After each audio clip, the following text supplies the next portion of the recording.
This is the belated beginning of Esoteric Astrology 145C, after having done a bit of a run-on in Esoteric Astrology Adventure number 145B.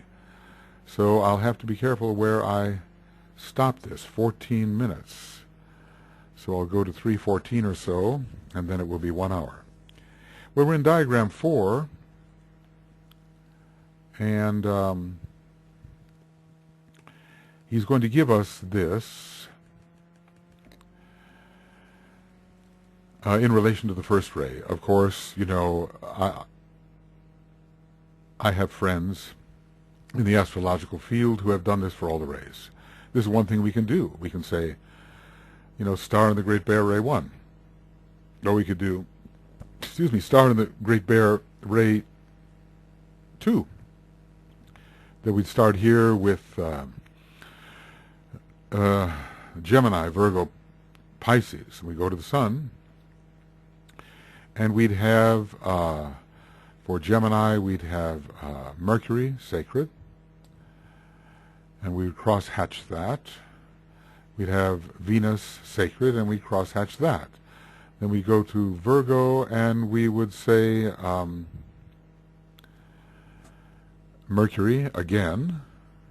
It'd be cross-hatched already, and the Moon, which would be cross-hatched. But of course it would be veiling Vulcan and Neptune, but we wouldn't worry about that right now, because in this particular case, as the Moon is given, it can represent a non-sacred fourth-ray planet, or it can be a conduit for other planets. And then we'd go to Pisces, and we'd say Jupiter sacred and Pluto non-sacred. So in the case of the second ray, only Pluto would be cross-hatched, and the Moon would be cross-hatched, but not the Sun or not Mars. And then we'd have Mercury, Venus, Jupiter. Mercury, Venus, Jupiter. And we would not get into the hierarchical planets. And so we could do that for every one of them. I don't know that I need to do that for us here, because I think that anyone could take the diagram, and just working with the non-sacred and sacred planets, they could do that for themselves. I think it would be quite possible. So, you know, just to remind us, the ray 3 star, it's Alioth. It would be Cancer, Libra, Capricorn. Ray 4 star, Megrez. It would be Taurus, Scorpio, Sagittarius. Ray 5 star, Dubhe. It would be Leo, Sagittarius, Aquarius. Ray 6 star, Merrick. It would be Virgo, Sagittarius, Pisces. Ray 7 star, Phegda. It would be Aries, again, Cancer, not Leo, and Capricorn again. The seventh star combination, the seventh ray combination being very similar to the first ray combination. With the difference that, in a way, the first ray is of the Sun, Leo, and the seventh ray is of the Moon, Cancer. And interestingly enough, first ray, does of course come through Leo, and seventh ray does come through Cancer. And that's the only difference in that triangle. You have to look at the triangles where there's only one element difference. Look at the second and the fourth ray. In the second ray triangle, you have Gemini, Virgo, Pisces. In the sixth ray triangle, you have Virgo, Sagittarius, Pisces. So Virgo and Pisces are there for both. And Gemini is found in connection with the second ray, and Sagittarius with the sixth ray, which tells us a lot about the relationship between the heart and solar plexus, and also the individualization of man, the coming of the hearts of fiery love, and the aspiration of animal man. The hidden pattern is always to be found at various depths, none of which we can produce, being very deep, but okay, you know, deep enough for us at the moment. So, changing the configuration so that the planet can assimilate it, and here we have something a little different than what we had before. Saturn does reach, every one of these sacred planets reaches the Earth. Notice this is a different diagram than the one we just used and closer to what I was hoping would be the case.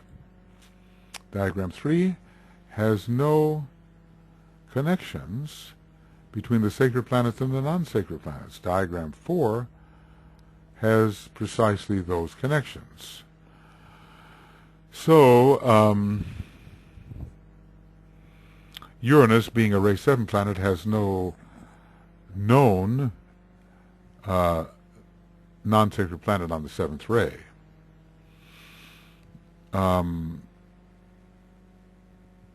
Let's see here. So it comes through no non-sacred planet. Neptune, strangely, comes through no non-sacred planet. Why is that? Neptune could come through Mars. Jupiter, there are some very interesting, having to look at this more closely. Jupiter and Mars have a close relationship. And Mars is a Ray 6 planet, Jupiter Ray 2 planet. They're all transmitting, in this case, Ray 1. So Jupiter has its connection with Ray 1. I would have to draw this out.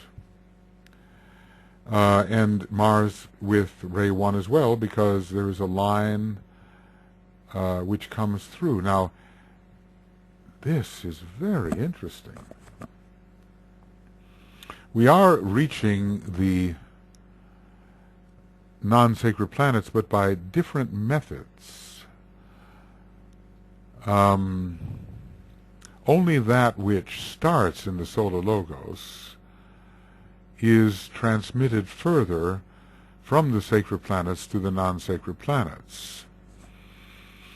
Saturn reaches through, apparently, this non-sacred second-ray planet veiled by the sun. From Mercury, we also reach that non-sacred planet. Two streams of energy, which are first-ray streams, well hosted by Saturn, reach this non-sacred planet, veiled by the sun, one of them through Saturn and one of them through Mercury. If the diagram is correct, and if we're really taking in a sacred planet on the way to a non-sacred planet, it seems we are. There is a direct connection to the moon from the sun, to the non-sacred planet veiled by the moon, but there is no intermediary. From Vulcan, there's a direct line to the Earth, and it's quite a thick line, actually. It looks thicker. There look like there are lines of different thickness and darkness. The thickest looks like it connects Vulcan to the Earth. We do believe there are Vulcanians among us. They would be called the primary lotuses and do not have the second petal unfolded. Then there's a direct connection to Pluto from the Earth, to the Earth, from the Sun to Pluto to Earth. So there's part of the Pluto-Shambhala, and I'm sure the Aries-Pluto-Shambhala connection is here. Then there's another connection that goes through Venus. Now,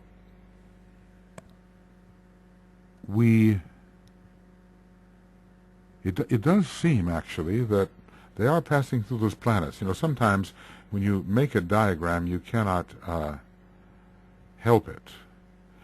But if we made this really wider, there would be a way that if it didn't pass from Venus to Mars, it could, in a diagram, bypass Venus. I mean, we could make it so, if we wished, that the non-sacred planets were always between the sacred planets and could be reached directly from the sun from the transformer could be reached directly from the sun without passing through a sacred planet. But it looks like there's a deliberate passing through a sacred planet. And interestingly enough,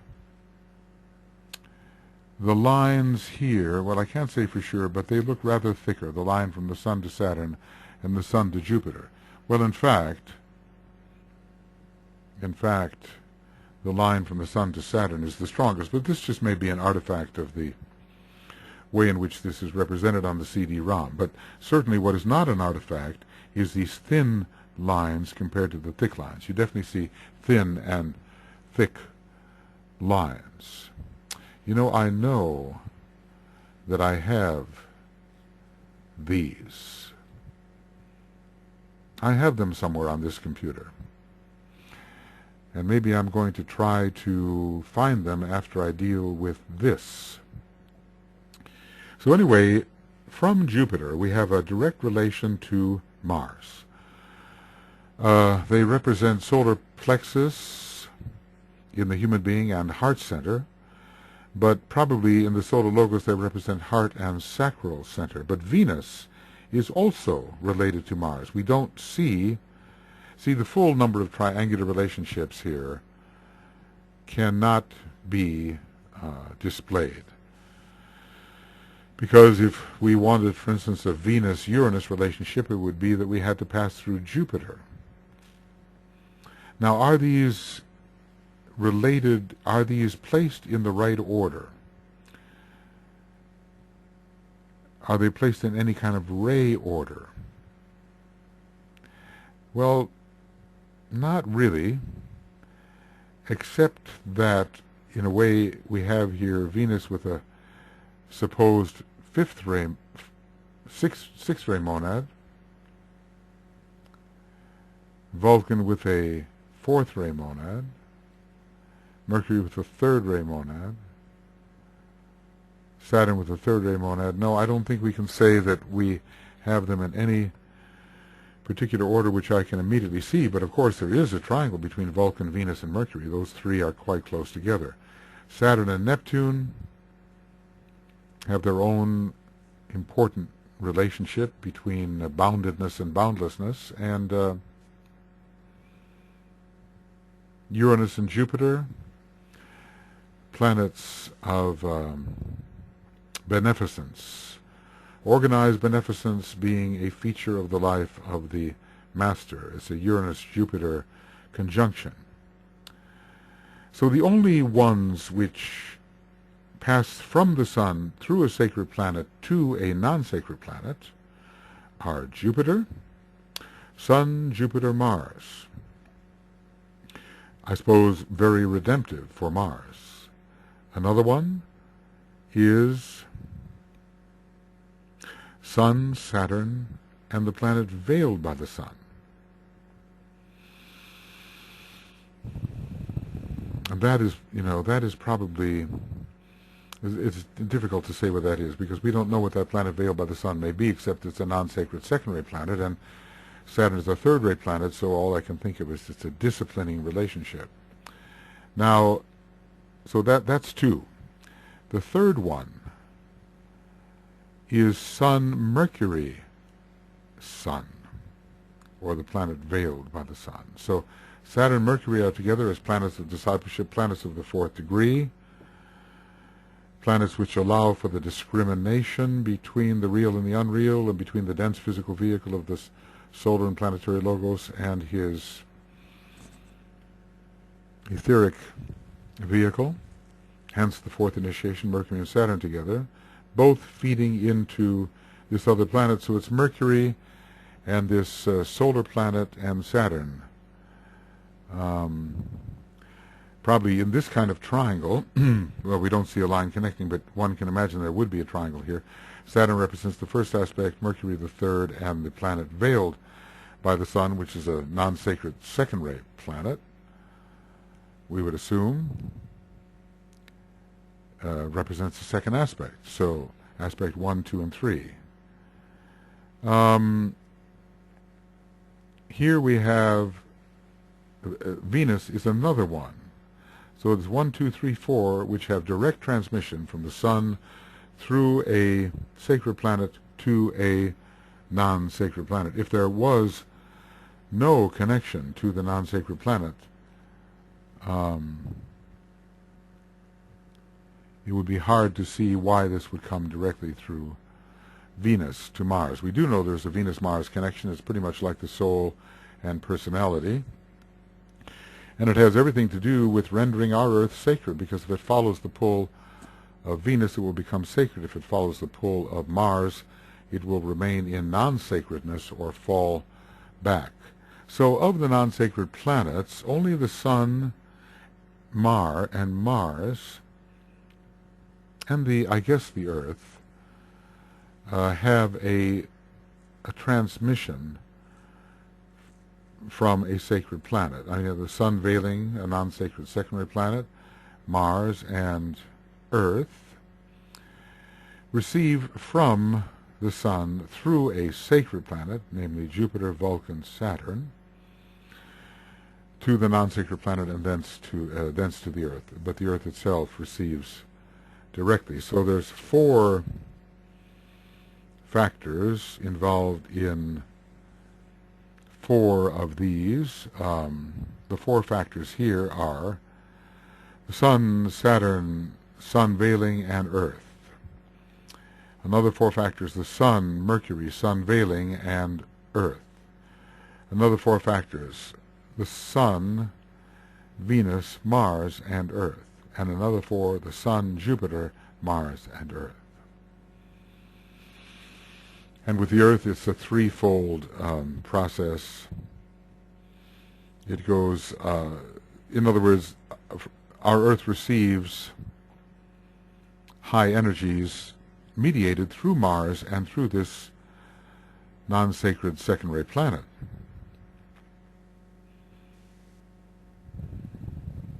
So our Earth receives, well, I guess it receives from all the 4 non-sacred planets, but there are sacred planets in the alignment for 1, 2, 3, 4, for 4 of the receptions.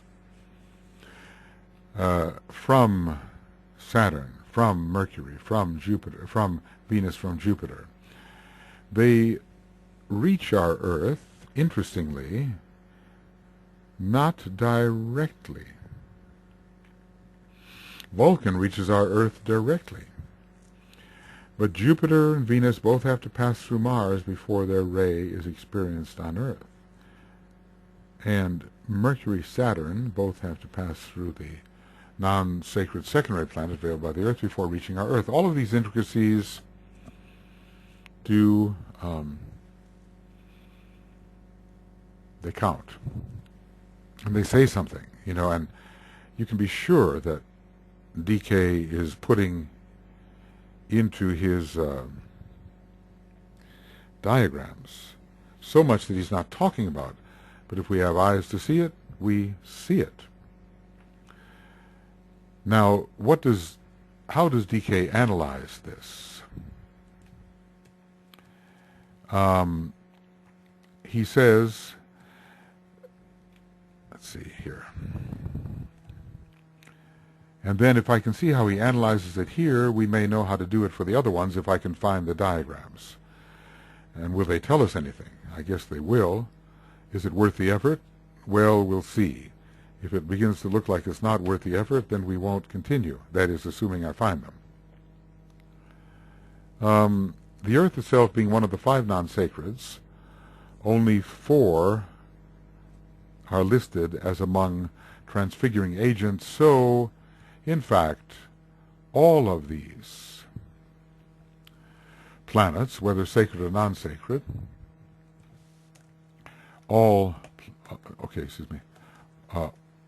all planets, whether sacred or non-sacred,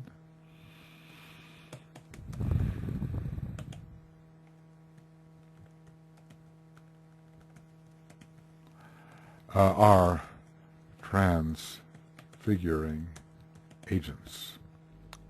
Earth itself to other planets would be a transfiguring agent, but Earth now is the recipient. So if you are a non-sacred planet which is a recipient, you cannot be a transfiguring agent. If you're a sacred planet which is a recipient, you are automatically, it appears, a transfiguring agent.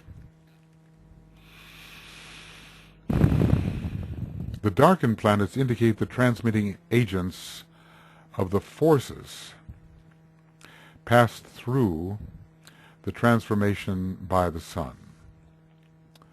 So let's look again, the darkened planets. We see them, Mercury, Saturn, Sun, and the Moon, and Mars, not the Moon.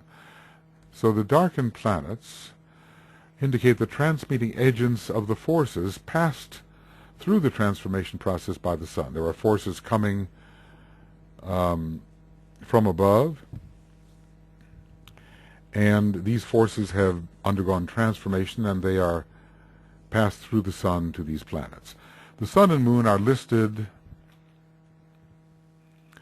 among the non-sacred planets as they are, in this instance, blinds or veils, and we would say blinds, or at least veils, of for non-sacred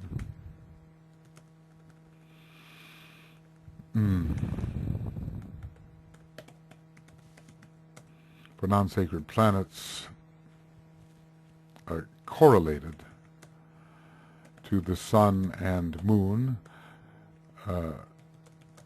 by ray. In other words, when we look at the moon, we say, oh, it's a fourth ray planet. Well, maybe not really. We know it as the fourth ray because that's because the planet which it veils is probably a major emitter of the fourth ray. The sun, well, it is a second ray source. Second ray soul, second ray personality at this time. But the planet which the sun veils is also a second ray planet of a non-sacred type. What could it be? There's a lot of work to be done, to find the planet, speculate upon its orbit, observe it if it's physical or can be tracked in some other way, and then detect its orbit, which is most likely not circular at all, although some of the undiscovered planets are given in these books about the undiscovereds, are given circular orbits because nothing else can be done. There's no way to know more about them. The origin of the hourglass is to be found in this diagram of inflowing energies. And the hourglass has a lot to do with the initiation process. The hourglass is also the Dorje, the thunderbolt. The above diagram can be used in connection with any of the 7 rays, but will involve the use of other transmitting agents in the form of the appropriate 3 zodiacal constellations and their rulers, which is obvious, and the indicating of planets different to those involved in the inflow of first-ray energy. But, we know enough, because we know the esoteric and orthodox rulers, to create the other 6 hourglasses. I think some of our group has done that. The key to the whole process as far as Earth is concerned and the individual on Earth is to be found in the words transcending, transmitting, transforming, transfiguring. The transcending cause, which is not affected by that which it affects. The transmitting agents, they are the zodiacal constellations, and they transmit the transcending cause. The transforming agent, which is the sun of the soul, and tunes out triadal and monadic energies. We see the analogy, of course. The transcending agent is the monad. The transmitting The transcending source is the monad. The transmitting agent is the spiritual triad. The transforming agent is the soul, as stated. And the transfiguring agents, I guess that's all I can call them, because every being is an agent for a superior force which it distributes. We have here the personality vehicles. And the earth is the, well, I suppose the dense physical vehicle. Maybe including the etheric, maybe, but only maybe. And to these I might add one word in connection with the earth and its humanity, which is allied to the above. So let's see where we are here.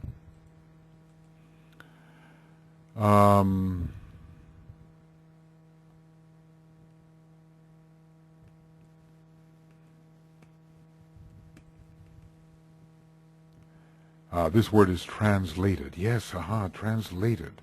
And so it's not my imagination. This is the word that DK used, and here he's giving us the microcosmic correspondence. Well, let's see whether these other diagrams are actually present. Well, what I find, friends, is that although I should have these documents, I don't. So I've given some idea of the connections that we can find in the charts when we look at, let's say, diagram 4. And these exist for all of the rays. But what DK has not done, I suppose, for the other rays, is to, well, maybe he has. Maybe these lines will still hold good, possibly. And we can see which lines will be activated. There are 2 sacred planets activated here and 2 non-sacred planets. And the line of transmission, intriguingly, seems to go through the sacred planets to the non-sacred planets. We have here a kind of a connection that we might say in the human being goes from the ajna center, includes the heart center and the solar plexus center. And certainly between the ajna center and the solar plexus there is a connection. And apparently between whatever Mercury may represent, Saturn represents the throat and Mercury sometimes the ajna center, depending, or the base of the spine, depending. It doesn't have a secure and firm place in the chakras, although I think for our solar locus it represents the ajna center. We'd have the throat, the ajna, and some center, I suppose, below the base, below the diaphragm, because all of these non-sacred planets, I think, represent centers below the diaphragm, unless, of course, the sun represents the heart in the non-aspiring individual. So it was not yet possible to find all of these others, and I will look for them. The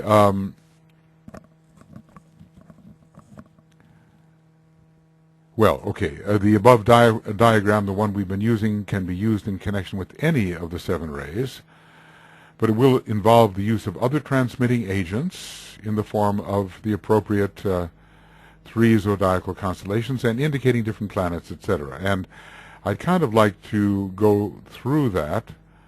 Of course, you would be able to pick up I'm seeing it right before my eyes. I know that it exists. I know that it exists. All right, friends, my searches were not in vain. And this, I think, has been prepared by Victoria Stone quite a long time ago. We went over the ray 1 ray transmission. Of course, we can't do it the way the Tibetan did it. Not exactly. We'd have to draw it in a different manner. But from the transcending level of ray 2, we go through the three constellations, Gemini, Pisces, and Virgo, and there is the triangle drawn between them, and the kind of triangle we have would be of importance as well. Here it's an isosceles triangle. And among the sacred planets, as Jupiter is the ruler of Pisces, Venus the esoteric ruler of Gemini, and Mercury the ruler of Gemini and of Virgo, and also exalted, these three are lit up. And Pluto here is the hierarchical ruler of Pisces, and the moon is the esoteric ruler of, well, it's also the esoteric ruler of Pisces. We're not getting into hierarchical planets, and the moon here is the ruler of Virgo esoterically. We can't go into the same kind of detail as we did before. Maybe that's not so important. Ray 1 we've already done, as you see it. And it's going to be more of a scaling triangle. We could measure the distance, 3 signs, 5 signs, and let's see. This is the Capricorn, this is Aries, this is Leo. So we will have 5 signs and 4 signs. Could this be the 3-4-5 triangle? A 3-4-5 triangle, quite possibly. And this we discussed earlier. Now we go on. Ray 3 begins here with the Great Bear. It begins with the star Alioth and other Ray 3 sources. It goes through Capricorn and Cancer, which are opposites, and so again we have this isosceles triangle. It's probably a 90 degree and 245 degrees. Among the sacred planets, Uranus is the esoteric ruler of Libra, Venus the regular ruler of Libra, Saturn the ruler of Capricorn in 2 ways, and Neptune the esoteric ruler of Cancer. And the moon is here because it is the ruler of Cancer. Just to have these images in your mind, and maybe you can snapshot them, possibly. With Ray 4, the constellations are Taurus, Sagittarius, and Scorpio. They're done in a different manner here, and the triangle is interesting. There is an opposition, but also a 30-degree segment. And all these triangles, of course, can be analyzed for their meaning, their figure, as they present the particular rays. The Sun is the transforming agent. Jupiter, the ruler of Sagittarius, Venus, the ruler of Taurus, and Vulcan, the ruler of Taurus as well. Mars should be here. It doesn't appear to be here. Something appears to be wrong. Mars should be the ruler of Scorpio and Pluto as well. So there should be 2 non-sacred planets here. And when we go to Ray 5, again we have the same kind of triangle. No, we don't. It's an opposition, and then it goes to 60 degrees to Sagittarius. Every one of these sort of chords of the circle of this inner inscribed 12-fold polygon represent 30 degrees. We have Uranus as the ordinary ruler of Aquarius, Jupiter of Sagittarius, ordinary ruler. And now we get into the esoteric, the Earth is the esoteric ruler of Sagittarius, but it's the recipient, and Jupiter is also the esoteric ruler of Aquarius. So not so many are passing through here. Jupiter, Uranus, and the Sun, which is the ruler on the 2 levels, and actually all 3 levels of Leo. When it comes to Ray 6, we are looking at an opposition again of Pisces. This is actually one of those isosceles triangles. I forget the name in geometry of what they're called, but it's a right-angled triangle with two 45-degree angles. And it's, there's no grand trines here. This is isosceles, and here we have the Sun as the transformer, Jupiter the ruler of both these signs, Pisces and Sagittarius, Mercury the ruler of Virgo, Pluto the esoteric ruler of Pisces, and the Moon the esoteric ruler of Virgo. And these, of course, could all be looked at. They are going to transmit the sixth ray, even though they're very unlikely planets, some of them, to transmit the sixth ray. Especially think about Mercury transmitting the sixth ray, except for its relation to mental aspiration. And finally, we come to ray 7.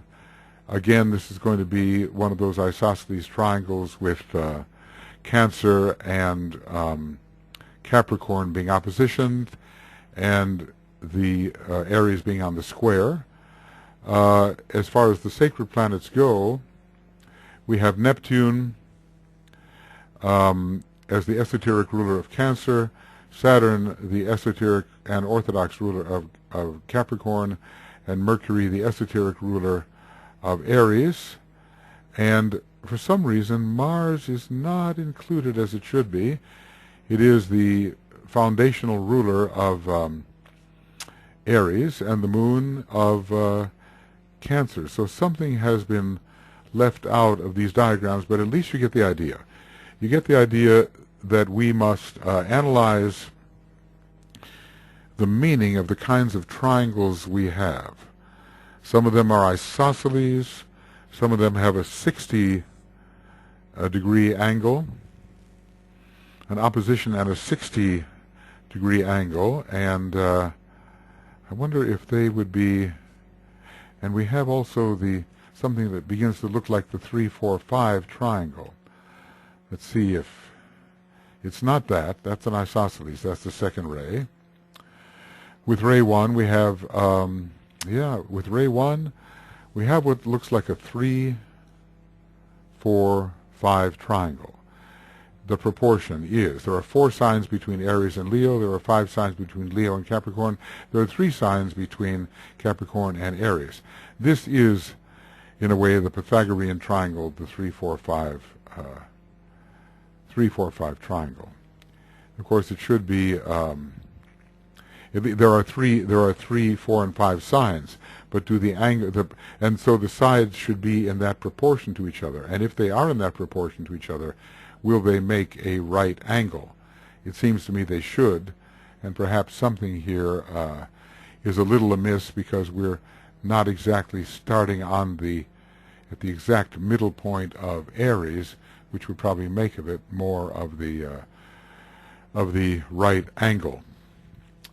Well, all right, that was a little, I suppose, a little deviation, but at least I found those. I knew I had them. I was seeing before my eyes, but it was not possible for us to make the kind of figure which DK has made, which seems to connect in unsuspected ways certain non-sacred with sacred planets. Mars connected here particularly with Venus and also with Jupiter, and the planet hidden by the Sun connected to Mercury and also to Saturn. These are esoteric relationships, provided they're not just an artifact of the drawing. I think not, and hope not. Oh, well, that was a bit of a search. Maybe it didn't seem as long to you as it seemed to me, but it certainly seemed long to me. Now we get into the word translated is added. For when the souls of men are made perfect, and there's that ray 4 word again, perfect. So I wonder if this is some kind of Buddhic consummation. When the souls of men are made is perfect, a ray 4 word, a process of translation takes place, which lifts humanity off and away from the planet to one or other of the 7 cosmic paths to which the 7 initiations form the entering door. Our 7 initiations form the... Is it 7 initiations? Yes. There are like 7 sequential doors, and we might say that the cosmic paths can be entered even at the 6th degree, even though the cosmic, I think I want to make that a capital, cosmic paths can be entered now at the 6th degree. The 7th degree may be involved.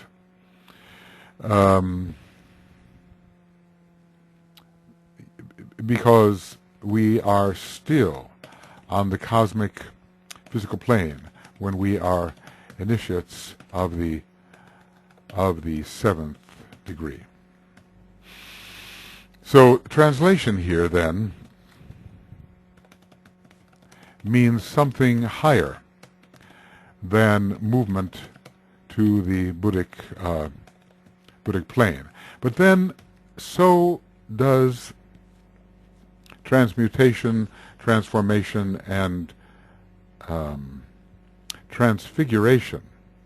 There's a sense in Rule 10 in which we have higher forms of transmutation, transformation, and transfiguration. For instance, the lowest form of these 3 operates on the etheric physical plane, transmutation, then the astral plane, transformation, and then the mental plane, transfiguration, and then perhaps there is a translation away from the dense physical body of the solar logos and planetary logos into the Buddhic plane and into the cosmic ethers, which is a lifting away from density and concretion. But then later there are these higher forms of transfiguration. I wonder if I can find that, you know. I tend to always want to find the reference. Let's look here in the rays and initiations, and that's where it's going to be found. There's going to be so many transfiguration, there's so many transformation and transmutation. There's only 8 where all of these are found on the same page. And I think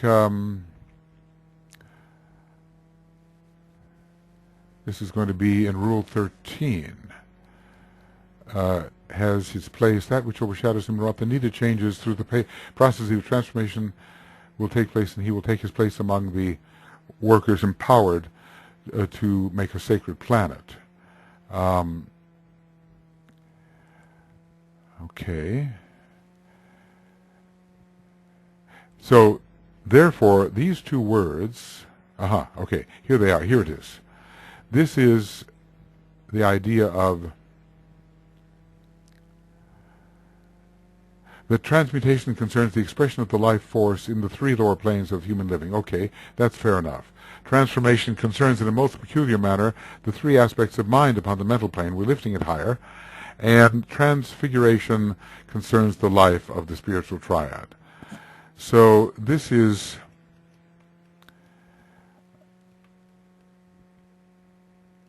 the section. The 2 highest planes, the monadic and the logoic, are the planes of transfiguration.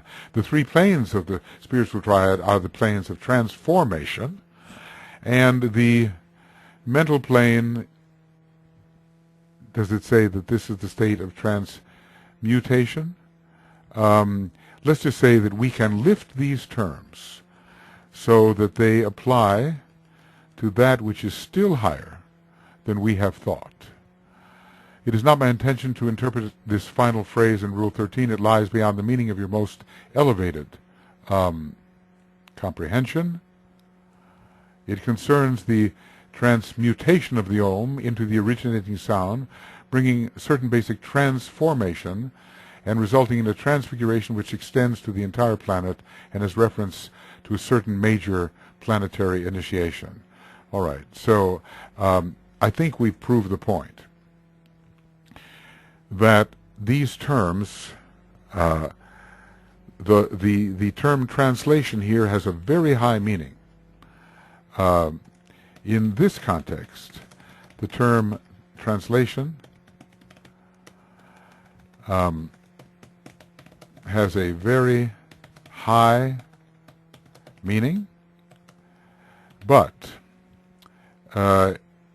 when considering transmutation, transfiguration, and let's see, transformation, in their lower type of expression, then even the term translation can simply mean translation into the spiritual triad. So there are three levels at which we are interpreting these so far. Three levels of interpretation.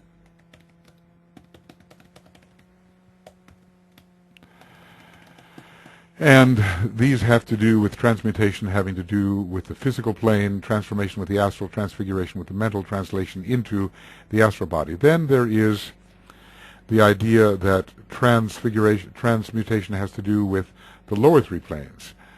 Transformation having to do with the triple mind, and transfiguration relating to the spiritual triad. Then, beyond that, there is this added, let's see how we can go there. Let's see here. Yes, the spiritual triad. Then we can add to this the idea that transfiguration relates now to the monadic and logoic plane, that transformation relates to the hierarchy and to the spiritual triad, and transmutation is going to begin with the mental plane particularly. It seems to be the case. The three lower planes of transmutation are the dense levels. The mental plane is a unique location whereon and wherein the lower planes are subjected to impression from the three higher. The higher three and the lower three are subjected to a definitely esoteric, mysterious process, and it is on this plane that the work of transmutation is complete. So here is the highest form of transmutation, transformation, and transfiguration which relate to the man. Here are the planes of the spiritual triad whereon a higher type of transformation goes on. And then finally there's a kind of transfiguration, which are the two highest planes, and beyond that,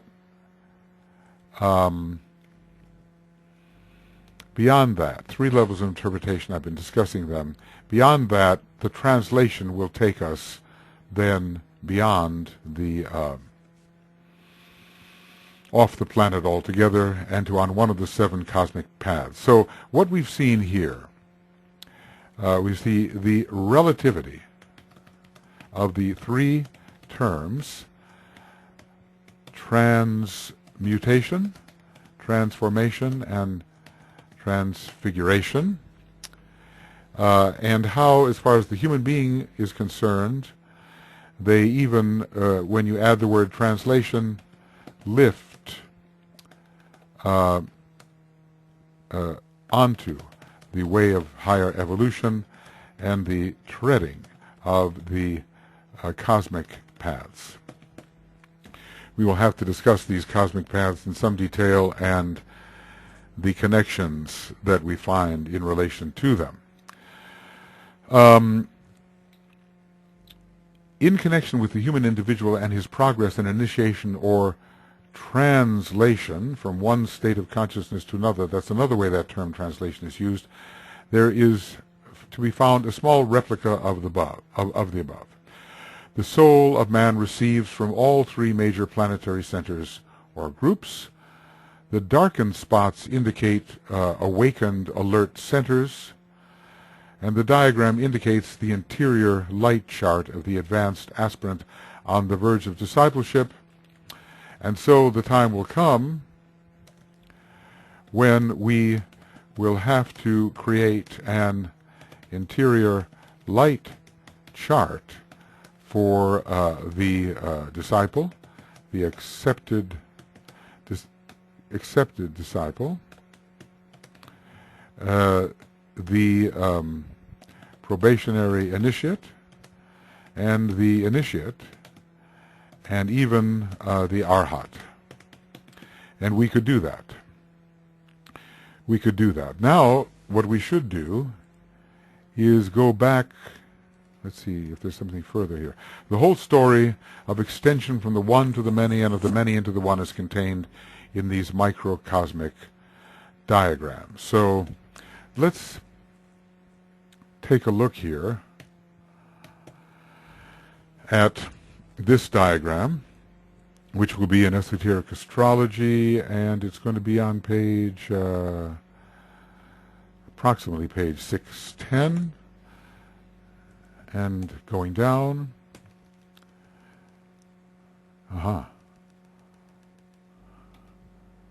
So that's what we've been discussing.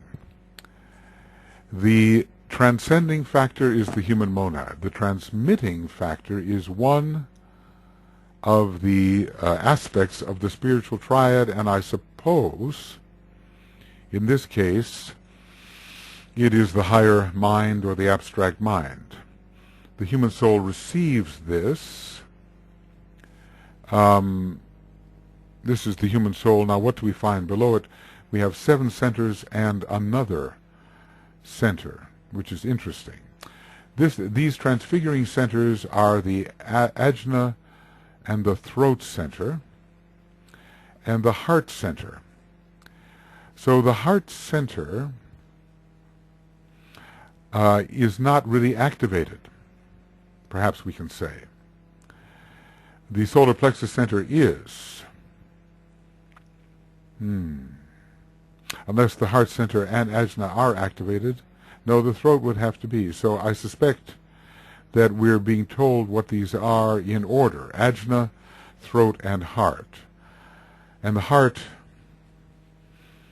the solar plexus center, has a direct relation here to the throat center, perhaps. The sacral and base centers are here.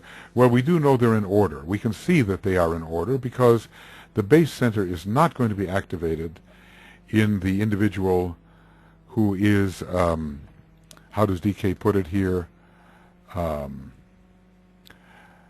interior light chart for an advanced aspirant on the verge of discipleship. No, the base of the spine center will not be active, and so they seem to be put in order.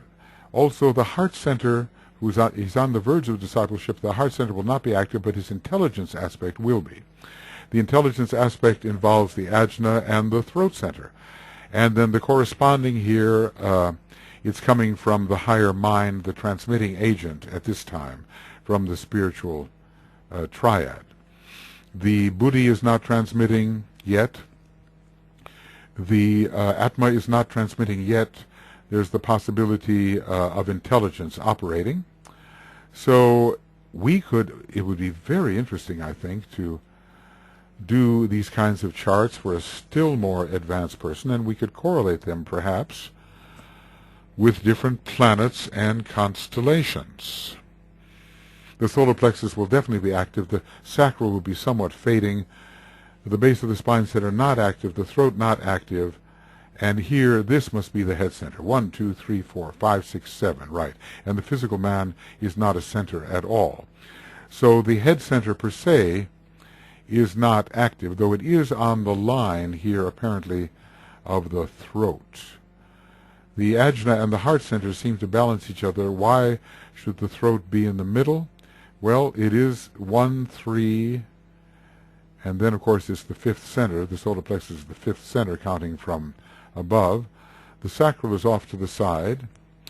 And so we could compare this as well with the triangle activation on page 170 of a treatise on cosmic fire, showing the triangles as they exist in the lives of those who are activated by different triangles at different stages of evolution. As a matter of fact, you know, it makes me kind of want to, maybe we can have 2 of these open at the same time. I'm not sure. I think we can. And here, what I'll do is go to a treatise on cosmic fire, page 170 or so, and here are the triangles I'm talking about. So we'll forget the pranic triangle. That's for the more Lemurian man. But man controlled from the astral plane, there is the base of the spine center in some degree of sustaining activation, the solar plexus and the heart. Man controlled from the mental plane, the base of the spine, the heart, and the throat. But the heart must simply be sustaining life here. It doesn't seem to be active in the way that the heart center here should be active. I'm just assuming that we're dealing here with the heart center on the side because we are going in order. Here we definitely are in order, the sacral and the base of the spine. And the base of the spine cannot be active in any really spiritual sense in someone who is not, who's on the verge of discipleship.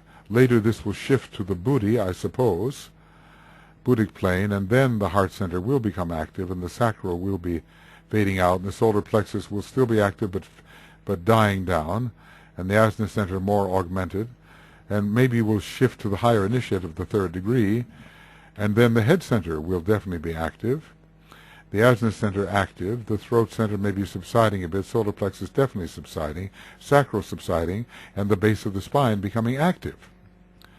So we could do these, Tibetan is telling us something about interior light charts that are used to gauge our progress. I think this is very interesting.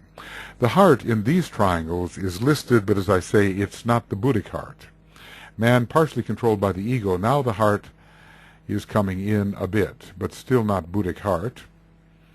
The throat and the head centers, well, there's some discrepancies here, but within the head, the four lesser centers and their synthesis. But now we have the spiritual man, and the heart is the Buddhic heart. The throat is intelligent, and the seven head centers are here, and spiritual man to the fifth initiation. So what we could do is we could combine the interior light chart. Well, let me do it this way. We could combine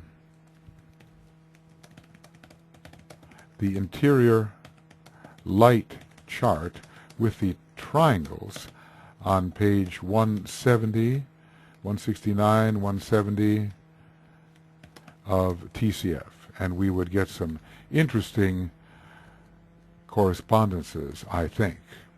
Yeah, 169 and 170. I mean, basically DK is telling us here that the hierarchy keeps charts on those who are coming within that blue circle, that circle of hierarchy, aspirants, disciples, probationary initiates, and initiates up to the fourth degree. Charts are kept on them and showing the activation of the different chakras.